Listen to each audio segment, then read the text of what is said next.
Hanouna d'ailleurs qui revient bientôt les gars, et c'est important d'en parler ici parce que Hanouna les gars, il revient sur la chaîne où on est diffusé. Il revient sur la chaîne où on est diffusé. Ça veut dire que sur la chaîne où on est diffusé, à la rentrée, tous les soirs, les gars, il y aura la meilleure promotion de l'extrême droite. Parce que ça aurait pu être pire, les gars, ça aurait pu être genre sur TF1, t'imagines? Avec Arthur qui invente des flammes, là, qui remet la flamme de l'armée la plus morale du monde. Non. Il avait quand même ses enfants à Bétarame et on ose soupçonner qu'il eût été au courant de faits complètement ignobles. On a entendu aussi, d'ailleurs, par ailleurs, le témoignage de sa fille. Donc il est touché dans sa chair par rapport à cette histoire. Bienvenue sur Das Polémique. Aujourd'hui, nouvelle vidéo actu dans laquelle on va parler de pédocriminalité.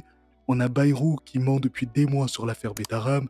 Avec, vous allez le voir, la complicité des médias et c'est de pire en pire. Mais pour commencer, on va justement parler des médias français qui n'ont aujourd'hui plus rien à envier à la Corée du Nord en termes de censure. Pendant la cérémonie des flammes, qui pour faire simple est une sorte de victoire de la musique pour récompenser la culture hip-hop, M6 diffusait donc cette cérémonie et a tout simplement coupé une partie du passage de l'humoriste Merwan Benlazar. Et en écoutant une partie de ce passage, vous comprendrez tout de suite pourquoi. Et ça devrait aller. De toute façon, les racistes, ils regardent pas les flammes. Ils regardent plus la télé, il n'y a plus Hanouna. Eh oui. Allez, non, les racistes, honnêtement, les racistes de temps en temps, ils allument la télé. Il faut le dire, de temps en temps, ils allument la télé, ils mettent, allez, c'est news, mais c'est vraiment quand genre ils veulent voir un pédophile. Mais sinon, à part ça, oh, lui, il a le droit d'être à la télé tous les jours. Moi, j'ai plus le droit, wesh, il faut que je profite. Hanouna d'ailleurs qui revient bientôt les gars, et c'est important d'en parler ici parce que Hanouna les gars, il revient sur la chaîne où on est diffusé. Il revient sur la chaîne où on est diffusé. Ça veut dire que sur la chaîne où on est diffusé, à la rentrée, tous les soirs les gars, il y aura la meilleure promotion de l'extrême droite. Et comment on peut combattre ça les gars? Ici, sur la même chaîne, comme on le fait ce soir les gars. Bien sûr. Et c'est bien que ce soit sur M6. C'est très bien que ce soit sur M6. J'ai été un peu dur tout à l'heure, mais c'est très bien que ce soit sur M6 parce que ça aurait pu être pire, les gars. Ça aurait pu être genre sur TF1, t'imagines? Avec Arthur qui invente des flammes, là, qui remet la flamme de l'armée la plus morale du monde. Non, les gars, on est là ce soir. On sort. Oh. Il a juste balancé une crotte de nez à Arthur et Cyril Hanouna, c'est tout. Donc si M6 est prêt à censurer une critique envers Hanouna avant même qu'il soit sur la chaîne, dites-vous bien qu'Hanouna fera absolument ce qu'il veut dans le groupe M6. Il parlera de politique s'il veut et personne ne lui dira quoi que ce soit. Comme on pouvait s'y attendre, les pseudo-promesses selon lesquelles Hanouna ne ferait que du divertissement, c'était du bidon. Et en parlant de mensonges, parlons de notre Premier ministre, François Pinocchio Bayrou. Pour pas faire trop long, on va résumer ces mensonges concernant Bétarame. Évidemment, je n'ai jamais été informé de quoi que ce soit de violence ou de violence a fortiori sexuelle. Jamais. Vous avez menti. Mediapart révèle que vous receviez encore le courrier recommandé d'une victime en mars 2024. J'ai dit que je ne savais pas. Je savais pour cette plainte qui avait été posée sur une claque. Je n'étais pas au courant et je savais pour une plainte. On n'est plus à une contradiction près. Comment François Bayrou, alors député et président du Conseil général, aurait-il pu passer à côté des reportages sur le sujet? Tout le monde savait. Tout le monde. 114 anciens élèves ont dénoncé auprès de la justice des sévices corporels et des violences sexuelles. Et ça, c'était que le début, parce qu'on a ensuite un témoignage du gendarme de l'époque en charge de l'affaire qui affirme que Bayrou était au courant, mais qu'en plus, il est intervenu pour faire libérer le père Caricart, un des pédocriminels de Bétarame. Dernier, dans le journal Sud-Ouest, le Premier ministre a déclaré « Il n'y a jamais eu d'intervention de ma part auprès de quiconque, ni sur cette affaire, ni sur aucune autre. » Il parle de l'affaire du père Caricart. Je ne suis pas le seul enquêteur de la section recherche à savoir que François Bayrou est intervenu, puisque dès le lendemain du reportage qui a été diffusé à 7 à 8, j'ai l'un de mes collègues qui m'a fait un message en me disant, donc le 17-2, j'étais au courant, M. Mirande me l'avait raconté à l'époque. Et malgré ce témoignage, Bayrou va encore dire que tout est faux. Et ça passe. Le juge également de l'époque, le juge Mirande, dit clairement qu'il avait discuté de cette affaire directement avec Bayrou. Ce n'était pas fortuit du tout, puisqu'il a fait la démarche de venir à mon domicile. Pourriez-vous revenir sur le temps qu'a pris cet échange avec François Bayrou? Quelques heures, peut-être 2 heures au moins. Alors le 12 mars 2024, François Bayrou indique au journal Le Monde « Jamais je n'ai été au courant de cette histoire, celle de Caricart. À ce moment-là, en 1998, je n'ai jamais entendu parler des accusations de viol. » Donc quand il est venu me voir, il était, à mon avis, obligatoirement informé déjà par les médias. Donc en 1998, François Bayrou sait qu'il y a eu des violences sexuelles à Bétarame. Au moment où il est venu me voir, oui. Et lors de son audition, sous serment, je le rappelle, Bayrou va encore mentir en disant qu'il ne s'en souvient pas. Vous n'avez à nouveau pas répondu à ma question, monsieur le Premier ministre. Pouvez-vous nous décrire cette rencontre avec le juge Mirande? À l'initiative de qui a-t-elle eu lieu? Combien de temps a-t-elle duré? Où cette rencontre s'est-elle réalisée? Il dit dans son salon, je lui fais confiance. Je n'ai aucun souvenir, je vous rappelle, il y a 27 ans ou 28 ans, je n'ai aucun souvenir de cela.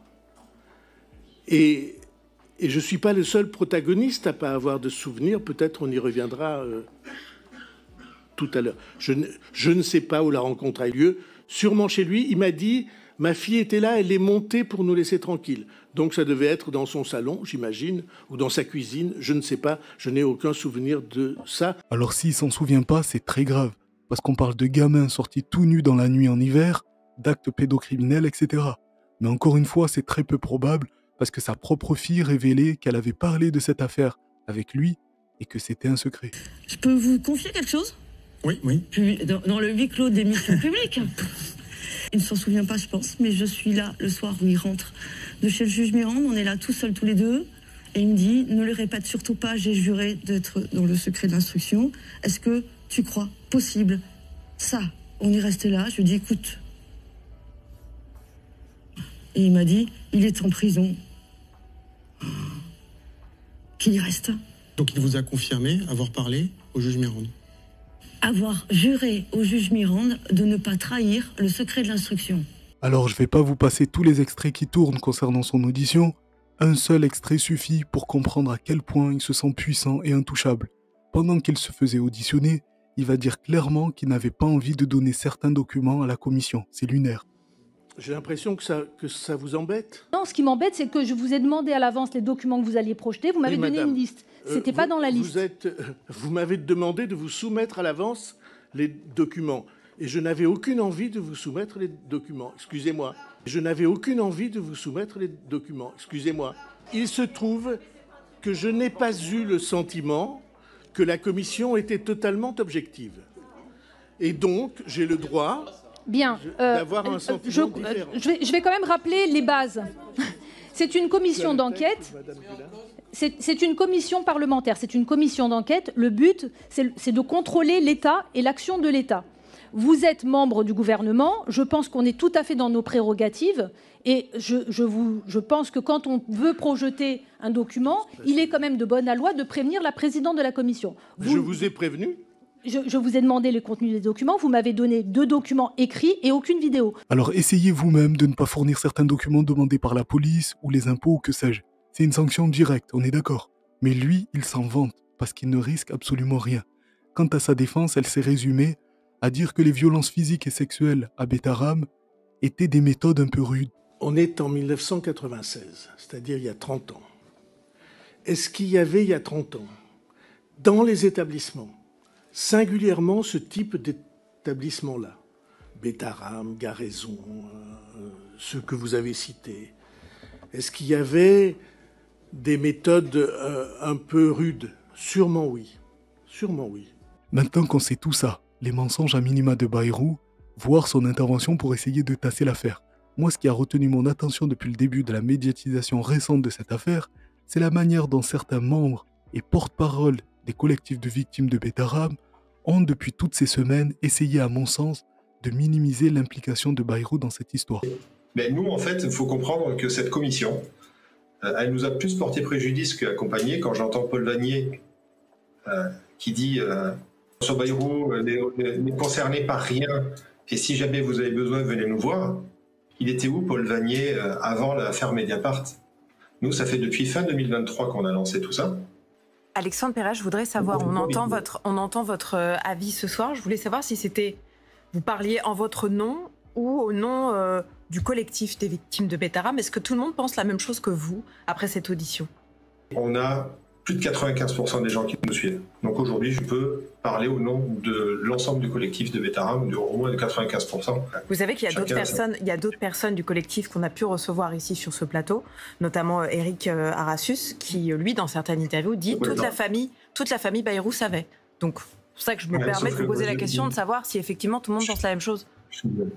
Ça fait 1 an et demi que je suis dans le collectif, je n'ai jamais entendu parler de cette personne. Je ne sais pas qui est Éric Arassus. Vous ne savez pas qui est Éric Arassus. Bon, bah écoutez, vous regarderez, je pense, sur... J'ai vu LCP, j'ai découvert ce soir en regardant LCP, je ne sais pas qui c'est.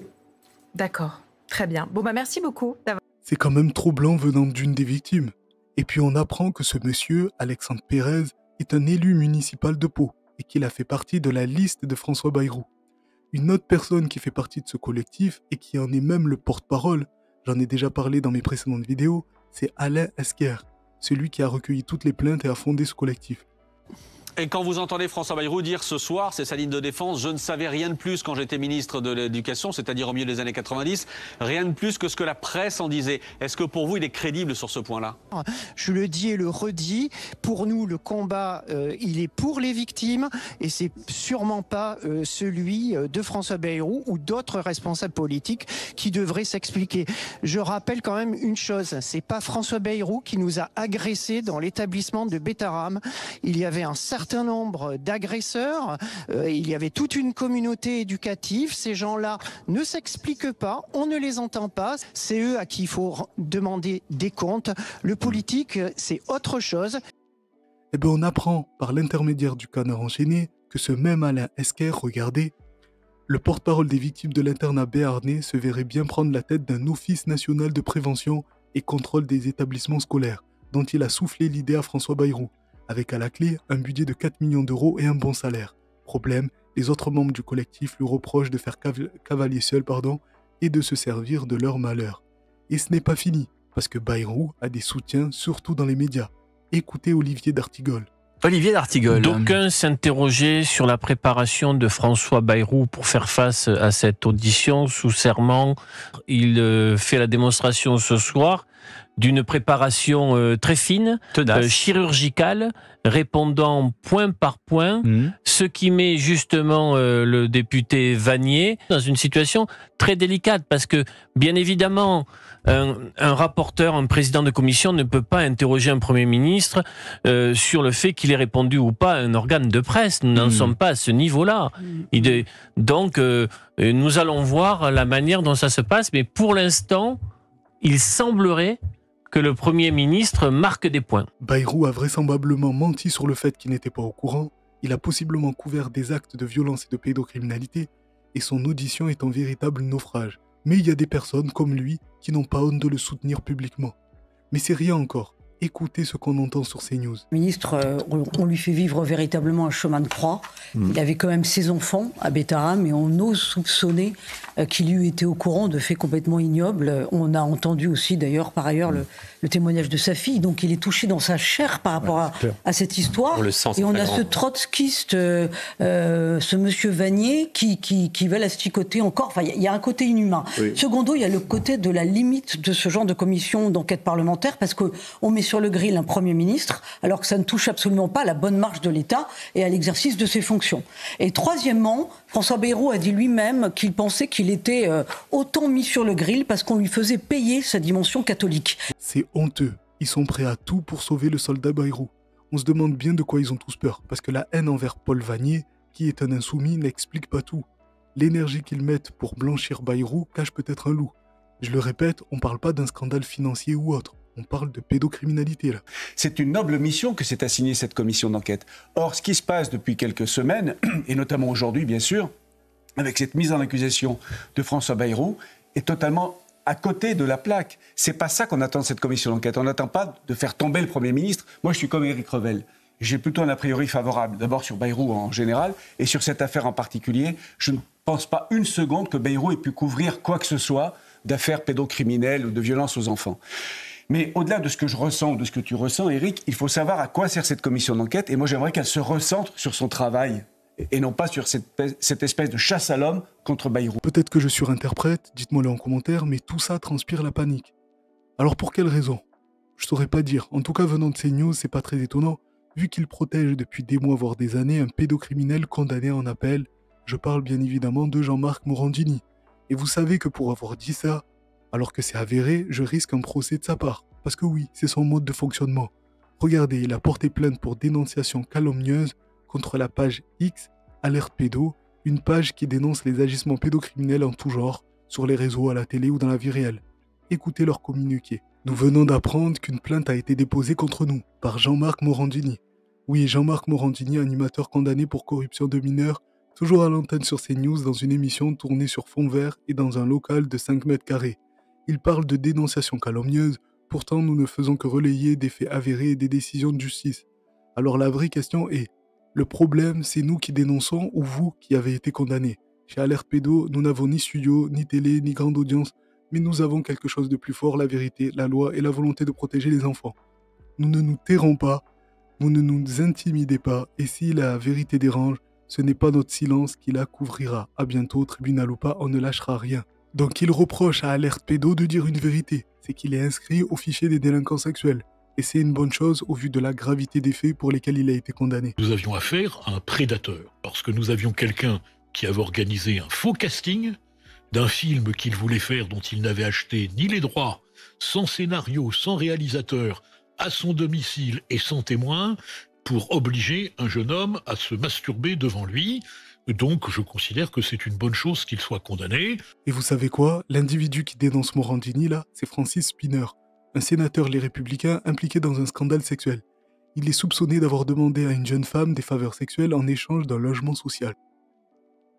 Eh bien, d'après ce signalement, Francis Spinner est soupçonné d'avoir réclamé et obtenu des faveurs sexuelles d'une jeune femme en échange d'un octroi de logement social dans le 16e arrondissement. Alors, pour bien comprendre, ça se passe en 2023. Une jeune femme contacte Francis Spinner sur les réseaux sociaux. Elle lui explique sa situation. Sa situation est difficile. Elle est victime de violences conjugales et elle demande l'attribution d'un logement social. Le contact est établi via le réseau social. Francis Spinner nous l'affirme. Il reçoit cette jeune femme dans son bureau de la mairie du 16e arrondissement. Un bureau, dit-il, ouvert à tout vent. Donc, visé par une enquête pour des faveurs sexuelles en échange d'un logement HLM. On le rappelle, il a été perquisitionné à la mairie, à son domicile, à son cabinet mardi dernier. Il précise qu'il n'a pas été entendu à cette heure ni auditionné dans ce dossier. Et il a fourni aux enquêteurs le contenu de ces SMS. Parce que comme ils ont pris contact via les réseaux sociaux, à la lecture de ces SMS, il y a des magistrats instructeurs qui vont enquêter et qui vont dire s'il y a effectivement corruption active ou passive. Cette manière de faire ne vous rappelle rien?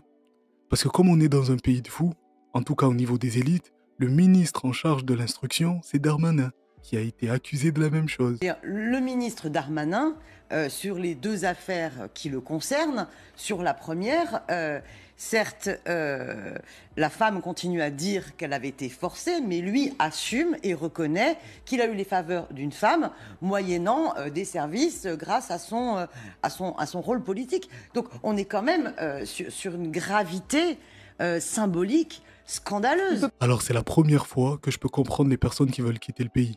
Non pas que je vais le faire moi-même, mais dans un sens, je peux les comprendre. Voilà, dites-moi ce que vous en pensez en commentaire, n'hésitez pas à vous abonner, mettre un pouce et partager. Moi, je vous donne rendez-vous à la prochaine vidéo. En attendant, prenez soin de vous. Respirez un bon coup. Merci d'avoir regardé la vidéo jusqu'au bout. Dans tous les cas, on est ensemble. Ciao.